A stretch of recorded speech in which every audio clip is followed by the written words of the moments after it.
여러분, 중국 사람들의 조상이 누구입니까? 두 가지 주장이 있습니다.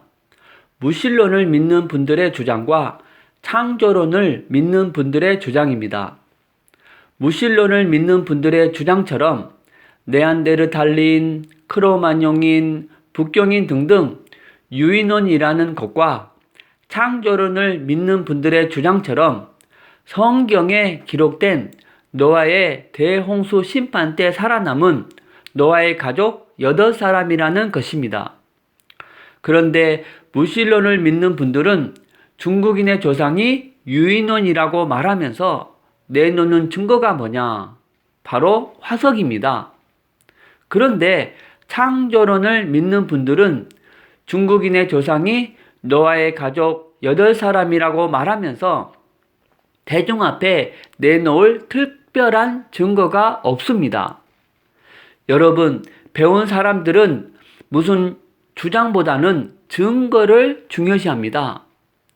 그런데 과학에서 말하는 증거는 뭐냐? 누가 봐도 납득할 수 있는 객관성이 있는 자료를 말합니다. 그런데 놀라운 사실은 하나님이 친히 중국인의 조상이 노아의 가족 8사람이라는 결정적인 증거를 남겨놓으셨습니다. 오늘 부족한 제가 그것을 여러분에게 소개해 드리려고 합니다. 여러분 중에 대부분이 지금까지 중국인의 조상이 유인원이라는 증거만 보고 또 들어왔을 텐데, 오늘은 창조론을 믿는 분들이 주장하는 증거를 들어보시고 여러분이 친히 어느 것이 맞는지 판단하시기 바랍니다. 이 세상에는 두 종류의 사람이 있습니다. 바로 합리적인 사람과 편협적인 사람입니다. 합리적인 사람은 양쪽 주장을 다 들어보고 어느 것이 맞는지 판단하는 사람이고, 편협적인 사람은 어느 한쪽의 주장만 듣고 판단하는 사람입니다. 여러분은 합리적인 사람인 줄 믿습니다. 자, 그 증거가 바로 여러분이 매일 쓰고 있는 한자입니다. 한자가 바로 중국 사람들의 조상이 노아의 대홍수 심판 때 살아남은 8사람이라는 결정적인 증거입니다. 너무나 많은 한자들이 성경 창세기와 아주 깊은 관계가 있습니다. 지금부터 대략 4300년 전쯤에 지구 전체를 완전히 뒤덮는 대홍수가 있었는데, 대략 역사적으로 보면 우리나라 고조선이 시작될 때쯤입니다. 중국도 홍수 이후에부터의 역사를 가지고 있습니다. 그래서 홍수 이전의 세상을 우리가 잃어버리고 홍수 이후의 역사를 살고 있는 것입니다. 노아의 홍수는 천지창조 이후 1656년이 지났을 때 무드셀라가 죽던 그 해에 일어났습니다. 그 홍수 때 노아와 세 아들 그리고 각각의 아내들 총 8사람이 살아남았습니다. 그러니까 중국 사람뿐만 아니라 오늘날 지구상에 살고 있는 모든 사람들은 이 8사람의 후손입니다. 이것은 아라랏산입니다. 성경에 노아의 방주가 아라랏산에 머물렀다고 기록되어 있습니다.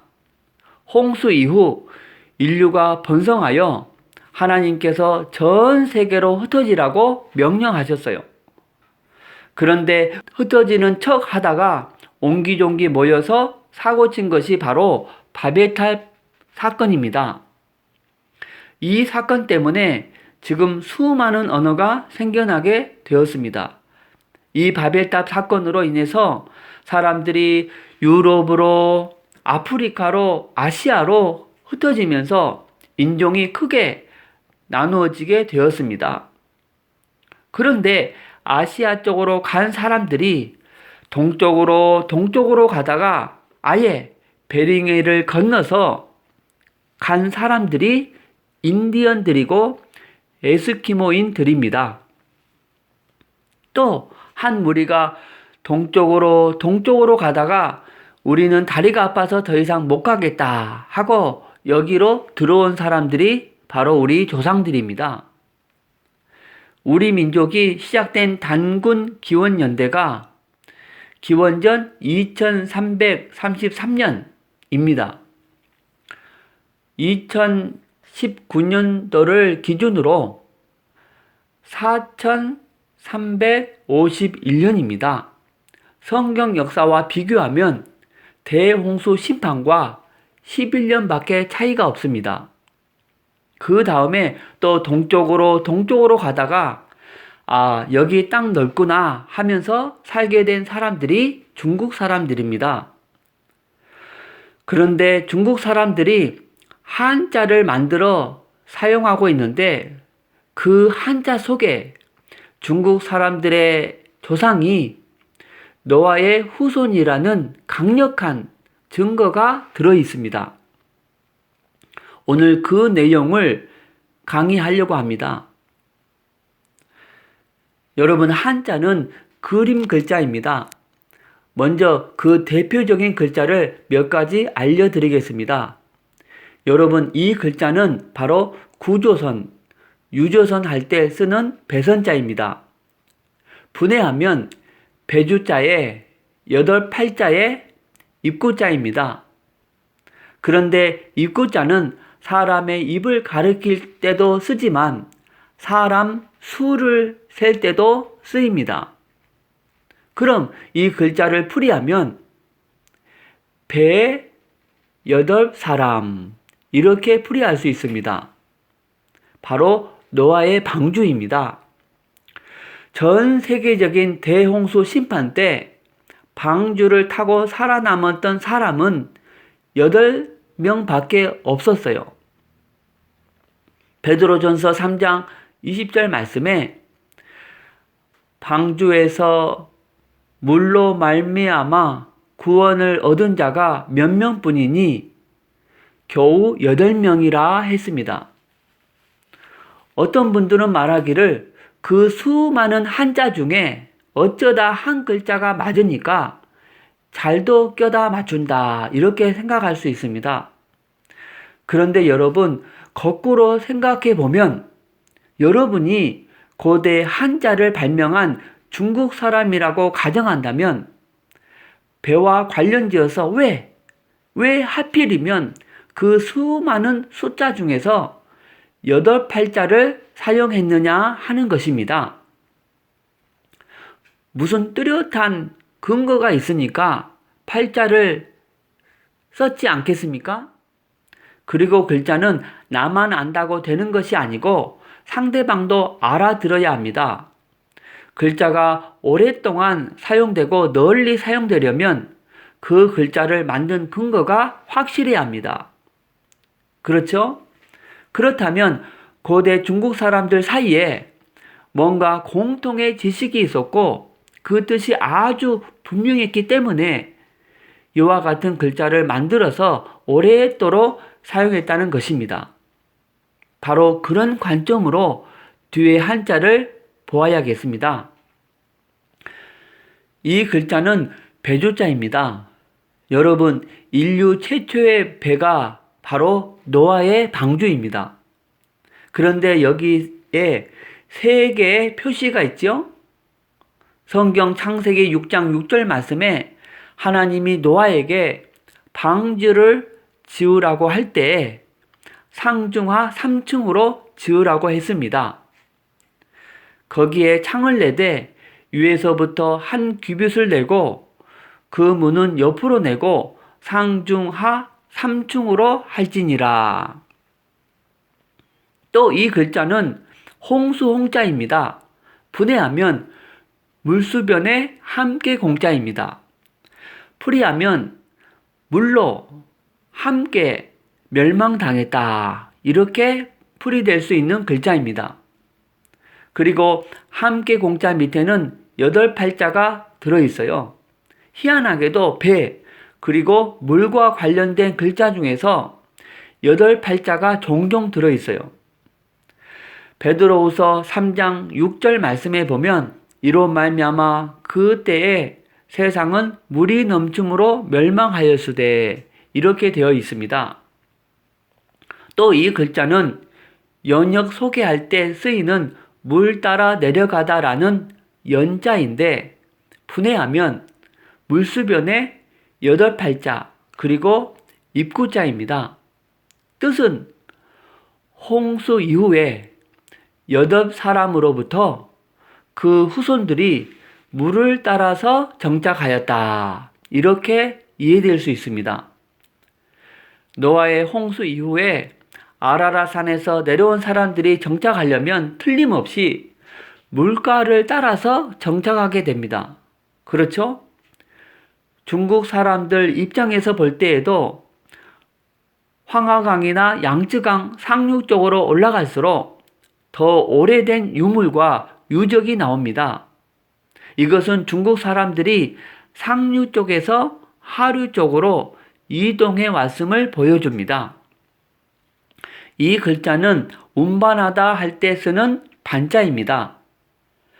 분해하면 손수자에 배주자에 8팔자에 또자입니다. 풀이하면 8사람이 손으로 배 안으로 무언가를 계속해서 운반하다 이렇게 풀이할 수 있습니다. 창세기 6장 21절 말씀에 너는 먹을 모든 양식을 내게로 가져다가 저축하라. 이것이 너와 그들의 먹을 것이 되리라. 하나님이 노아에게 방주에다가 식량을 옮겨 심으라고 명령하십니다. 자, 이 글자는 한자 중에 아주 신기한 글자 중에 하나입니다. 바로 창조할 때 쓰는 만들다 라는 뜻을 가진 조자입니다. 분해하면 흑도자에 삐침에 입구자에 책받침으로 되어 있습니다. 여러분, 이 글자가 왜 만들다 라는 뜻을 가진 글자인지 생각해 본 적이 있습니까? 그런데 이 책받침자의 원형이 바로 이 글자입니다. 뜻은 쉬엄쉬엄 가다, 달리다 라는 뜻입니다. 또 책받침자를 분해하면 긴 머리카락을 의미하는 터럭 삼자에 몸, 팔, 두 다리입니다. 풀이하면 긴 머리카락을 가진 사람이 이렇게 걷는 모습입니다. 사람이 움직이는 모양을 나타냅니다. 한자는 점마다 획마다 다 뜻이 있습니다. 보통 삐침이라고 알려진 이 글자는 생명과 관계가 있습니다. 그래서 생명할 때 날생자에도 삐침이 붙어 있죠. 그리고 이 두 글자를 비교해 보면 뜻이 아주 분명해집니다. 왼쪽은 가가호호를 방문하다 할 때 쓰는 호자이고 오른쪽에 있는 글자는 시체라는 뜻을 가진 시자입니다. 그래서 왼쪽은 살아있는 것이고 오른쪽은 죽어있는 것이죠. 이 두 글자가 비슷하게 생겼는데 위에 삐침 하나 차이로 생명이 없기 때문에 시체입니다. 그래서 이 삐침이 생명이란 뜻이 분명합니다. 이해가 되시죠? 이제 이 두 글자를 이해하고 창조 조자를 풀이해 보겠습니다. 흙에 생명을 불어넣어서 말하게 하고 걷게 한 것. 흙에 생명을 불어넣어서 말하게 하고 걷게 했다. 여러분, 누가 떠오릅니까? 바로 아담입니다. 흙으로 직접 지음받은 사람은 인류 역사상 딱 한 사람밖에 없어요. 바로 아담입니다. 성경 창세기 2장 7절 말씀에 여호와 하나님이 땅의 흙으로 사람을 지으시고 생기를 그 코에 불어 넣으시니 사람이 생명이 되니라.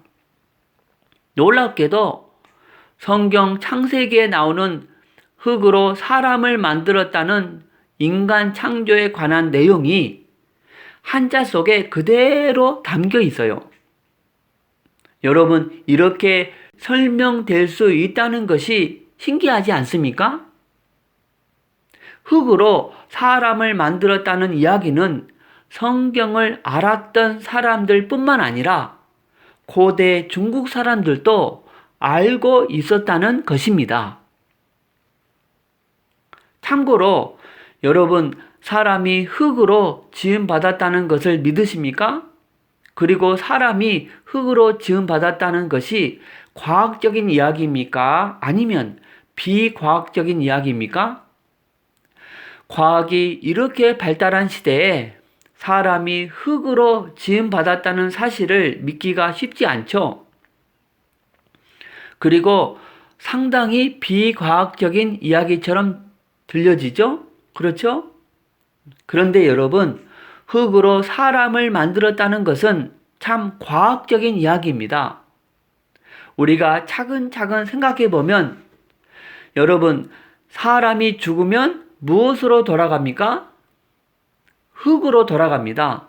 무슨 말이냐면 사람의 몸을 구성하는 원소와 흙의 원소가 같다는 말입니다. 실제로 같습니다. 그런데 사람이 흙으로 가는 것은 이해가 되는데 흙에서 사람이 되는 것은 사람들이 잘 이해를 못하고 있습니다. 제가 여러분이 이해할 수 있도록 한 가지 비유를 들겠습니다. 흙을 한 삽 파서 유치원 아이들에게 주면 아이들은 두꺼봐 두꺼봐 하면서 두꺼비 집을 만들어요. 그런데 똑같은 흙을 저와 여러분에게 주면 각자 재능을 발휘해서 컵 하나 정도는 만들 것입니다. 맞죠? 그런데 똑같은 흙을 반도체를 만드는 전문가들에게 주면 그 사람들은 흙에서 모래를 뽑아내고 모래 속에서 규소, 실리콘을 뽑아내고 그것을 정지하고 가공해서 금보다 비싼 반도체 칩을 만들어냅니다. 그렇죠? 자, 그럼 생각을 정리해 보겠습니다. 똑같은 재료와 똑같은 수량인데 아이들은 기껏해야 두꺼운 칩을 만들고 저와 여러분은 컵을 만들지만 전문가들은 아이들이 도저히 이해할 수도 없는 금보다 비싼 반도체 칩을 만들어냅니다. 재료와 수량이 같은데 결과는 하늘과 땅의 차이입니다. 여러분, 과학적이라는 말은 원인과 결과가 명확하다는 말입니다. 그렇죠? 그럼 이런 엄청난 차이가 나는 원인이 뭡니까? 바로 지혜와 능력의 차이입니다. 지혜와 능력이 클수록 더 훌륭한 작품이 나옵니다. 이것은 너무나 상식이고 합리적인 원리입니다. 맞죠? 이런 관점에서 이 반도체 칩과 생명체를 비교해 보겠습니다. 둘 다 재료는 흙입니다. 세포와 반도체 칩의 공통점은 둘 다 속에 메시지가 있다는 것입니다. 반도체 칩의 목적은 더 많은 기록을 더 작은 곳에 담는 것입니다. 맞죠? 2016년을 기준으로 15년 전에 이곳에 백과사전 640권을 담았습니다. 12년 전에는 2,000권을 담고 10년 전에는 20만 권을 담고 지금은 200만 권을 담습니다. 그런데 세포 속에는 DNA 유전인자가 들어있는데 과학자들이 세포 속의 유전 암호를 받아 적어 보았습니다. 놀랍게도 백과사전 1000권 정도입니다. 약 10층 빌딩 높이입니다. 이 방대한 메시지가 손가락 세포 하나, 손가락 세포 하나 속에 들어 있습니다. 왼쪽 숫자가 크지만 크기가 다릅니다. 맞죠? 세포를 왼쪽 칩에 올려놓으면 안 보입니다. 그 보이지 않는 지극히 작은 세포 속에 천곤이 들어있기 때문에 같은 크기로 비교한다면 오른쪽 세포의 정보 저장 능력이 왼쪽 칩의 저장 능력보다 1000만 배나 큽니다. 둘 중에 어느 것이 더 수준 높은 작품입니까? 이렇게 본다면 인간이 인간의 지혜와 능력으로 반도체 칩을 만들 수 있다면 인간보다 훨씬 뛰어난 지혜와 능력을 가지신 분이 계시다면 흙으로 생명체를 만든다는 것은 원리적으로 볼 때 불가능한 일이 아닙니다. 중요한 요점은 지혜와 능력에 비례해서 작품이 달라진다는 것입니다. 똑같은 재료를 가지고 지혜와 능력이 높을수록 더 훌륭한 작품이 나왔잖아요. 맞죠? 그런데 인간이 만든 작품보다 상상할 수 없는 뛰어난 작품이 있죠. 그렇죠? 이것은 인간의 과학기술을 뛰어넘는 어마어마한 완전한 지혜와 능력을 가진 분이 존재한다는 것입니다. 그렇죠? 여러분, 지혜와 능력이라는 원인 때문에 품질과 성능이 뛰어난 작품이 나오는 것은 앞뒤가 맞는 원인과 결과가 분명한 과학적인 이야기입니다. 그래서 사람이 흙으로 만들어졌다는 성경 기록은 신화가 아닌 과학적인 이야기입니다.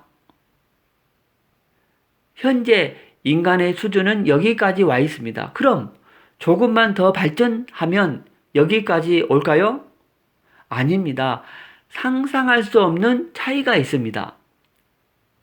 예를 들어서 아프리카의 부시맨에게 이 반도체 칩을 보여주면 저것을 누가 만들었다고 상상할 수 있겠습니까? 상상조차 못합니다. 그런데 그 부시맨을 데려다가 잘 가르쳐서 대학까지 졸업시키면 그때에는 반도체 칩이 저절로 생길 수 없다는 것을 깨닫기 시작해요. 그렇죠? 깨달았다면 자연스럽게 누구를 존경하게 될까요? 바로 반도체 칩을 만든 과학자들을 존경하게 될 것입니다. 그때도 못 깨달으면 방법이 없어요. 마찬가지로 생명체도 과학이 발달하기 전까지는 그냥 고깃덩어리입니다. 그 이상의 의미는 없습니다. 누가 만들었다는 생각을 못합니다. 그런데 전자현미경이 발달하고 분자 생물학이 발달하면서 이 생명체 속에 상상할 수 없이 놀라운 것이 담겨 있다는 것을 알기 시작했어요. 그럼 저것이 저절로 생길 수 없다는 것도 깨닫겠죠? 깨달았다면 자연스럽게 누구를 존경해야 할까요? 바로 반도체와 비교할 수 없는 생명체를 만드신 하나님을 존경해야 할 것입니다. 이렇게 하나님이 계시다는 완벽한 증거 자료를 보여주었는데도 못 깨달으면 방법이 없습니다. 이사야서 40장 26절 말씀에 너희는 눈을 높이 들어 누가 이 모든 것을 창조하였나 보라. 주께서는 수요대로 만상을 이끌어내시고 그들의 모든 이름을 부르시나니 그의 권세가 크고 그의 능력이 강함으로 하나도 빠짐이 없느니라. 히브리서 3장 4절 말씀에 집마다 지은 이가 있으니 만물을 지으신 이는 하나님이시라 했습니다. 그래서 아담이 흙으로 만들어졌다는 성경 기록은 신화입니까? 아니면 과학적인 사실입니까? 지극히 과학적인 사실입니다. 지혜와 능력이라는 것을 깨달으면 아주 쉽게 이해가 됩니다.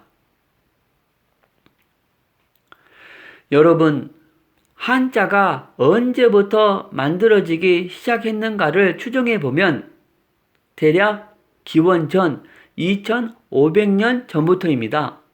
지금부터 약 4500년 전쯤입니다. 이 시기가 성경 연대로 보면 대략 노아의 홍수 때쯤입니다. 노아의 홍수 직후에 동쪽으로 간 사람들이 그림 글자를 만들어서 사용했을 것이다 라고 추정하고 있습니다. 한자는 세 종류로 분류합니다. 바로 어떤 글자를 그대로 본뜬 글자들이 있는가 하면 그것을 조합한 글자들이 있고 그 밖에 파생된 많은 글자들이 있습니다. 그런데 여러분, 이 중에서 어느 글자가 가장 먼저 만들어졌겠습니까? 당연히 기본 글자들이겠죠? 그러므로 한자를 맨 처음 발명해낸 사람들의 생각을 읽어내려면 기본 글자들을 중심으로 해석을 해야 한다는 말입니다. 동의하시죠? 그리고 우리가 중국 역사도 대충 골격을 알아야 합니다. 예수님이 오셨을 때를 기준으로 해서 기원 전과 기원 후로 나눕니다. 현재 중화인민공화국이 있고 그 이전에는 중화민국, 또 청, 명, 원, 남송, 북송 등등이 있습니다. 그런데 우리가 황하 문명 등등으로 중국 역사가 굉장히 오래되었다고 알고 있는데 우리가 좀 더 엄격하게 생각하면 역사라는 것이 있고 선사라는 것이 있습니다. 그럼 역사와 선사를 구분하는 경계가 무엇인가? 바로 객관적인 기록을 통해서 검증할 수 있는 것을 역사라고 하고 검증이 안 된 것은 선사라고 합니다. 그런데 우리가 보통 중국 역사라고 얘기할 수 있는 시기는 기원전 15세기를 넘어가지 않습니다. 은나라 때 폐허에서 뼈에 새긴 그림 글자인 갑골 문자가 발견되는 수준입니다. 주나라 이후부터 공식적인 역사라고 말합니다. 기록을 통해서 최대의 역사가 하나라 또 사망오제 때입니다. 그리고 여러분, 중국의 대표적인 종교와 사상이 무엇입니까? 대표적인 종교는 바로 불교와 도교이고 대표적인 사상은 유가사상입니다. 그럼 이번에는 질문을 바꾸어서 근본 뿌리가 되는 종교와 사상이 무엇입니까? 이렇게 물어본다면 불교나 도교, 유가는 아닙니다.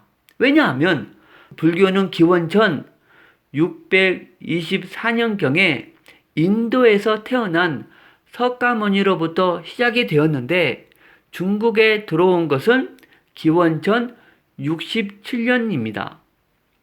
그리고 도교는 기원전 600년경에 출생한 노자로부터 시작이 되었고 유가사상은 기원전 551년에 태어난 공자에 의해서 시작되었는데 중국은 이 세 사람이 태어나기 전에 2000년의 역사가 더 있잖아요. 그렇죠? 그렇기 때문에 이 세 사람이 태어나기 전, 곧 2000년 동안 고대 중국 사람들이 가졌던 종교와 사상이 근본 뿌리가 되는 것입니다. 동의하시죠? 그럼 근본 뿌리가 되는 종교와 사상을 어떻게 알 수 있습니까? 바로 한자를 연구하면 됩니다. 왜냐하면 한자의 형성 연대가 대략 이때쯤이기 때문에 고대 중국 사람들이 종교와 사상을 가지고 있었다면 틀림없이 한자 속에 그 흔적이 남아있을 것입니다. 왜냐하면 한자는 다른 나라 문자와 달리 그림 문자, 뜻글자이기 때문입니다. 그럼 한자를 통해서 어떻게 고대 중국 사람들의 종교와 사상을 알아낼 수 있습니까? 아주 쉽습니다. 바로 종교와 제사, 기도와 관련된 한자들을 분석해 보면 됩니다. 종교에는 반드시 신이 있고 또 그 신을 숭배합니다. 참선을 기독교적인 용어로 바꾸어 말하면 큐티, 묵상입니다. 또 제사에는 사직, 예절, 거의 모든 예절이 제사로부터 나왔습니다.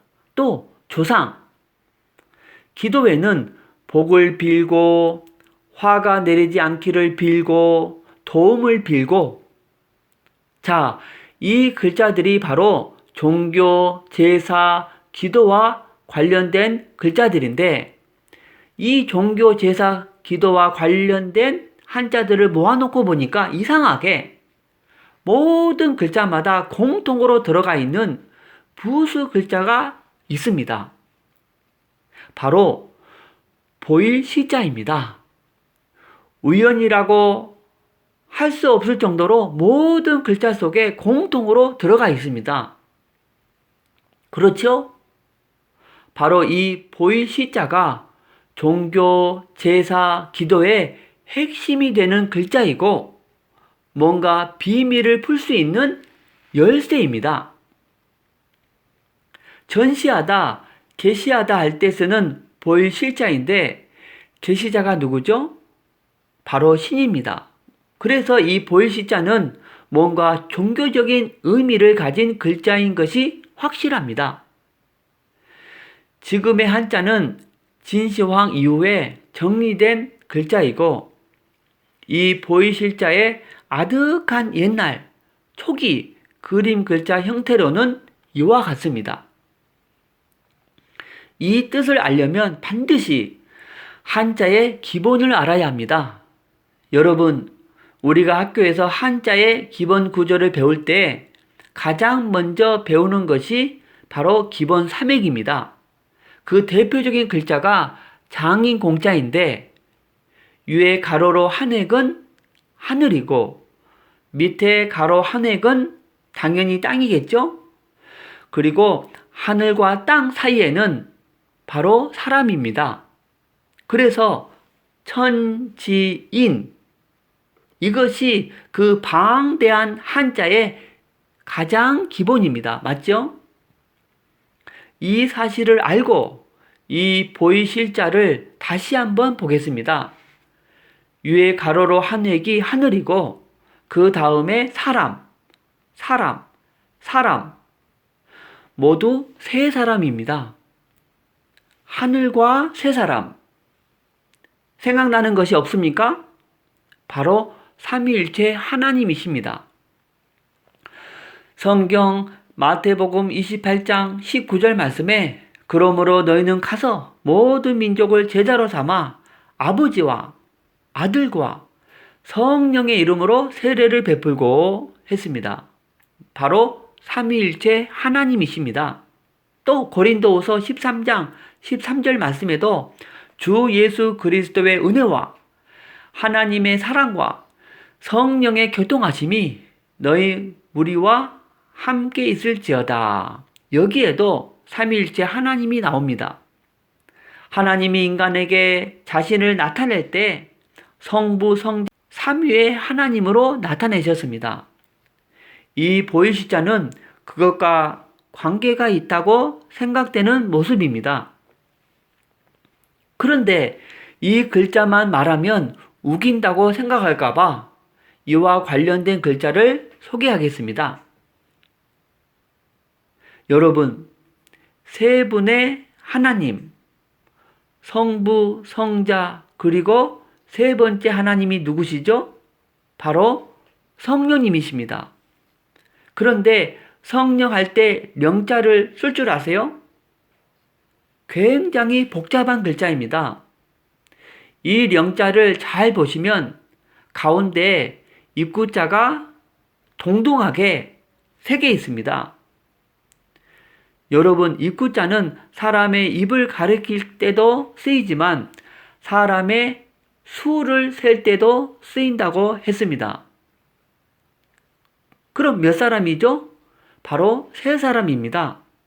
놀라운 사실은 고대 중국 사람들이 신에 대한 정확한 지식을 이미 알고 있었습니다. 기독교의 핵심 진리인 삼위일체가 한자 속에 담겨 있습니다. 명자를 분해하면 비우자에 입구자 3개, 그리고 무당 무자입니다.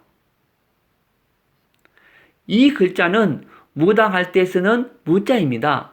그런데 여러분, 보통 무당하면 기독교에서는 무속신앙이라고 해서 우상 숭배하는 사람이라고 말합니다. 그런데 이런 편견을 잠깐 내려놓고 무당의 원래 역할이 무엇이죠? 바로 신과 인간을 연결시켜주는 사람입니다. 그런 관점으로 본다면 이 무자는 종교와 관련된 글자예요. 그렇죠? 이 무자를 분해하면 위에 가로 한 획은 하늘, 아래 한 획은 땅, 그리고 사람. 그런데 2사람이 더 있죠? 모두 3사람입니다. 바로 삼위일체 하나님입니다. 그런데 어느 날 무당은 무엇이 문제인가? 바로 진짜 신을 연결시켜 줘야 하는데 가짜 신, 귀신, 잡신을 연결시켜 주고 있습니다. 무자는 정확한 이해가 필요합니다. 여러분, 무자는 원래 나쁜 뜻의 글자가 아니었습니다. 만약 무자가 처음부터 귀신이나 잡신을 연결시켜주는 글자였다면 거룩한 성령님을 표현하는 글자 속에 들어가 있으면 안 되죠. 맞죠? 기독교인들부터 이 글자 사용을 중지해야 합니다. 이 무자는 원래 좋은 뜻으로서 하나님과 인간을 연결시켜주는 사람이 무당입니다. 성경적으로 보면 구약에서는 제사장이나 선지자이고 신약에서는 목사님이나 선교사님과 같은 분들이었습니다.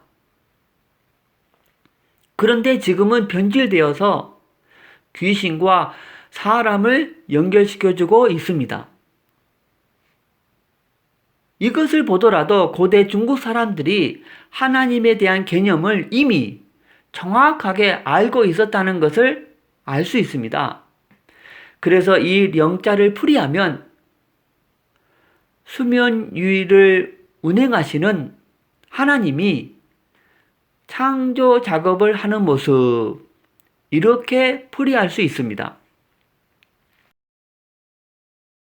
창세기 1장 2절 말씀에 그 땅이 혼돈하고 공허하며 흑암이 깊음 위에 있고 하나님의 영은 수면 위에 운행하시니라. 여러분, 놀랍지 않습니까?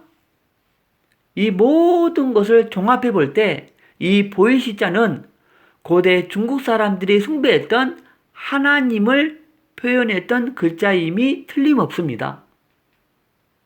동의하시죠? 이 사실을 이해하고 나서 성경 창세기를 모르면 절대 풀리지 않는 한 글자가 있습니다.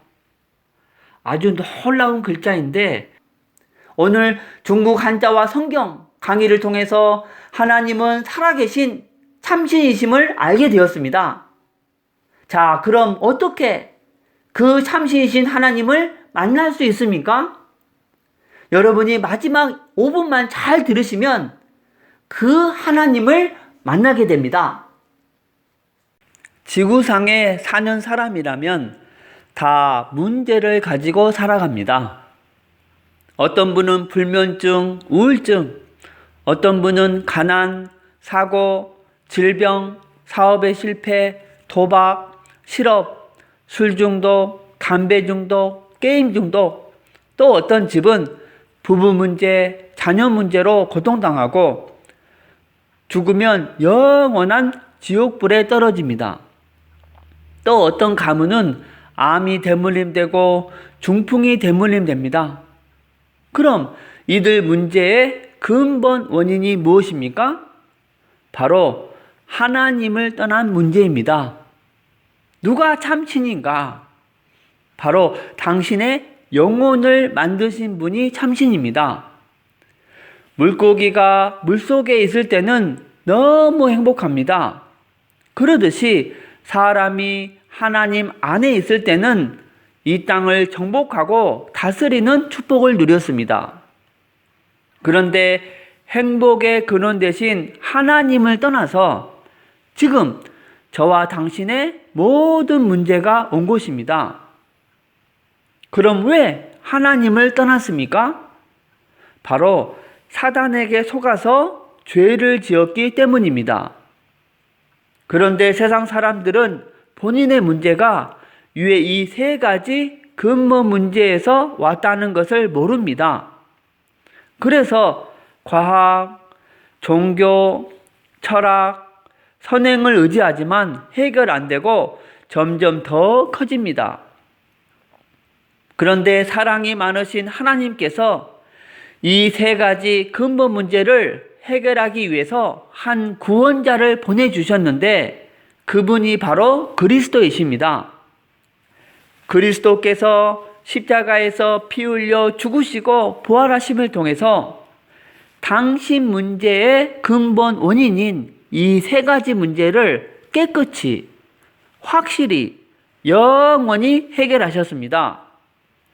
곧 만왕의 왕으로 마귀의 머리를 박살내시고 우리에게 자유를 주시고 참 제사장으로 우리의 원죄와 모든 죄를 씻어주시고 죄와 저주에서 해방시켜 주시고 참 선지자로 하나님 떠난 문제를 해결하시고 하나님 만나는 길이 되셨습니다. 그러므로 그리스도는 유일한 구원의 길이시며 모든 문제 해결자이십니다. 그럼 누가 이 위대한 그리스도이십니까? 바로 하나님의 아들로서 이 땅에 오신 예수님이 그 그리스도이십니다. 이제 그리스도께서 이 세 가지 근본 문제를 해결했는데 오직 예수님이 그리스도이심을 믿으면 이 6가지 문제에서 빠져나오고 하나님 자녀의 복, 성령 인도의 복, 기도 응답의 복, 천사 보호의 복, 사단을 물리치는 복, 천국 백성의 복, 복음 전하는 복을 받습니다. 이 복음을 마음에 믿고 입으로 시인하면 지금 이 축복을 받습니다. 저를 따라서 기도하시겠습니다. 하나님, 하나님만이 참신이심을 믿습니다. 하나님을 떠나서 내 마음대로 살았던 죄를 회개하오니 용서해 주세요. 그리스도께서 십자가에서 피 흘려 죽으시고 부활하심을 통해서 사단, 죄, 하나님 떠난 문제를 해결하셨는데 오직 하나님의 아들 예수님이 그리스도이심을 믿습니다. 지금 예수님을 마음속에 나의 주인으로 영접합니다. 진리의 성령께서 저의 인생을 인도하여 주옵소서. 저를 하나님 자녀 삼아 주신 것을 감사드리며 예수 그리스도 이름으로 기도드립니다. 아멘. 당신은 이미 하나님의 자녀가 되었습니다. 예수님이 당신 마음속에 들어가셨습니다. 당신이 언제 이 땅을 떠나도 지옥에 안 가고 반드시 천국에 들어갑니다. 당신이 사는 목적은 오직 하나, 바로 이곳에 있는 영혼들을 이쪽으로 인도하는 것입니다. 그리고 일요일에는 반드시 교회 가서 예배를 드리시기 바랍니다. 그리고 일주일에 한 번은 꼭 성경을 공부하시기 바랍니다. 하나님은 당신을 사랑하십니다.